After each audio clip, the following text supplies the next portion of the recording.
आज हम पढ़ेंगे विस्थापन अपक्रिया। विस्थापन अपक्रिया क्या है? सबसे पहले इसकी परिभाषा जानते हैं। वह रासायनिक अपक्रिया जिसमें किसी यौगिक के अणु में उपस्थित किसी परमाणु या समूह का किसी अन्य परमाणु या समूह द्वारा विस्थापन कर दिया जाता है, विस्थापन अपक्रिया कहलाता है। इसको हम लिख कर बता रहे हैं, ध्यान से देखेंगे और नोट करेंगे। विस्थापन अपक्रिया दो प्रकार की होती है, एकल विस्थापन अपक्रियाएं, दूसरा उभय विस्थापन अपक्रियाएं। उभय विस्थापन अपक्रिया या द्विविस्थापन अपक्रिया के नाम से भी जाना जाता है। उभय विस्थापन अपक्रिया को हम प्रतिस्थापन अपक्रिया भी कह सकते हैं, क्योंकि यहाँ अदला बदली होती है। अब हम एक एक के बारे में जानेंगे। एकल विस्थापन अपक्रिया। एकल विस्थापन अपक्रिया क्या है? जब किसी कम क्रियाशील धातु का लवण किसी अधिक क्रियाशील धातु से क्रिया करता है तो अधिक क्रियाशील धातु उस लवण में से कम क्रियाशील धातु को विस्थापित कर देता है। इस अपक्रिया को विस्थापन अपक्रिया कहते हैं। विस्थापन अपक्रिया के कुछ उदाहरण हम दे रहे हैं नीचे, उसको आप समझेंगे। जब कॉपर सल्फेट के विलयन में लोहे की कील रखी जाती है तो कॉपर सल्फेट का नीला रंग बदलकर हल्का हरा हो जाता है। ऐसा फेरस सल्फेट के निर्माण के कारण होता है। लोहे की कील पर भूरी परत के रूप में कॉपर प्राप्त होता है। अपक्रिया कैसे होती है, उसका समीकरण कैसे होता है, ध्यान से देखने पर ही समझ में आएगा कि एकल विस्थापन होता क्या है। जैसे कॉपर सल्फेट जलीय माध्यम में है, हम उसमें आयरन के चूर्ण डालते हैं और देखते हैं कि आयरन जो है कॉपर सल्फेट से कॉपर को हटाकर फेरस सल्फेट बना लेता है और कॉपर सल्फेट मुक्त हो जाता है। तो यहाँ पर जो पीले कलर में दिखाई दे रहे हैं तत्व, बाएं पक्ष में कॉपर सल्फेट है, दाएं पक्ष में फेरस सल्फेट है।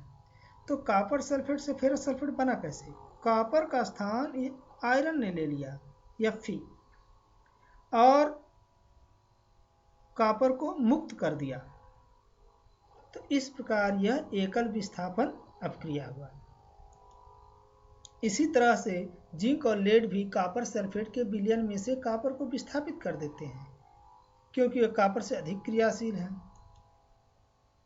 जैसे ऊपर हमने बताया कि कॉपर सल्फेट के जलीय विलयन में जिंक का चूर्ण डालते हैं तो जिंक सल्फेट और कॉपर बना। तो यहाँ पर भी जिंक ने कॉपर का स्थान ले लिया और कॉपर को मुक्त कर दिया।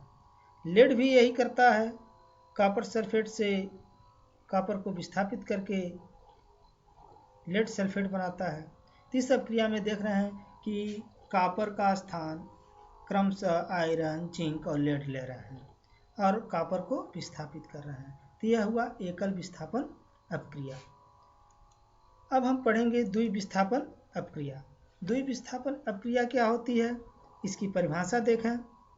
जब दो धातु के अलग अलग लवण आपस में क्रिया करते हैं और एक धातु दूसरी धातु को विस्थापित करके नया लवण या साल्ट का निर्माण करता है, तो इस क्रिया को द्विविस्थापन अपक्रिया कहते हैं। यह क्रिया अभिकारकों के बीच आयनों की अदला बदली के कारण होता है। अभी हम पहले कहे थे, इसमें स्थान परस्पर बदले जाते हैं, विनिमय होता है, एक्सचेंज होता है। उदाहरण के रूप में हम लेते हैं एक रासायनिक अपक्रिया जो इस प्रकार से है। जब सोडियम सल्फेट के विलयन को बेरियम क्लोराइड के विलयन के साथ मिलाया जाता है तो बेरियम सल्फेट का सफ़ेद अवक्षेप बनता है। इस क्रिया में सोडियम क्लोराइड जल के विलयन के रूप में रहता है। ध्यान से समझेंगे समीकरण को। सोडियम सल्फेट और बेरियम क्लोराइड बाएं पक्ष में है, दोनों को मिलाया गया, दाएं पक्ष में बेरियम सल्फेट और सोडियम क्लोराइड बना। पीले कलर में दिखाए गए सोडियम बेरियम को आप ध्यान से देखेंगे कि बाएं पक्ष में सोडियम के जगह पर बेरियम आ गया और बेरियम के जगह पर सोडियम चला गया।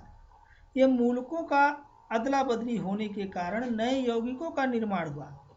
तो परमाणु का या परमाणु समूह का विस्थापन हो रहा है एक दूसरे से। यहाँ सोडियम और बेरियम एक दूसरे के साथ अदला बदली कर रहे हैं और इस प्रकार नए यौगिक का निर्माण कर रहे हैं। अब सोडियम क्लोरीन के साथ कौन सा यौगिक बनाएगा? तो sodium chloride. Barium sulphate ion के साथ क्या बनाएगा, तो बेरियम सल्फेट। इस प्रकार हम देखेंगे कि यहाँ दोनों यौगिकों में एक एक परमाणु या समूह का विस्थापन हो गया एक दूसरे के साथ, तो यह हुआ द्विविस्थापन या उभय विस्थापन अभिक्रिया।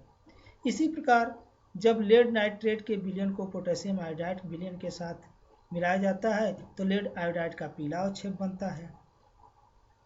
समीकरण देखेंगे, लेड नाइट्रेट जलीय विलयन में है, पोटेशियम आयोडाइड उसमें मिलाया गया, लेड आयोडाइड बना और पोटेशियम नाइट्रेट बना। इसमें भी देखें कि पीले कलर में जो लेड और पोटेशियम है बाएं पक्ष में दाएं पक्ष में है, लेकिन दोनों में क्या अंतर है, लेड नाइट्रेट के साथ है, अब लेड आयोडीन के साथ है। पोटेशियम पहले आयोडीन के साथ था, अब नाइट्रेट के साथ है। इस प्रकार यह दोनों क्रिया करके लेड आयोडाइड और पोटेशियम नाइट्रेट बनाते हैं। तो हम यह समझ सकते हैं कि यहाँ भी एक दूसरे के जगह पर प्रतिस्थापित हो गए।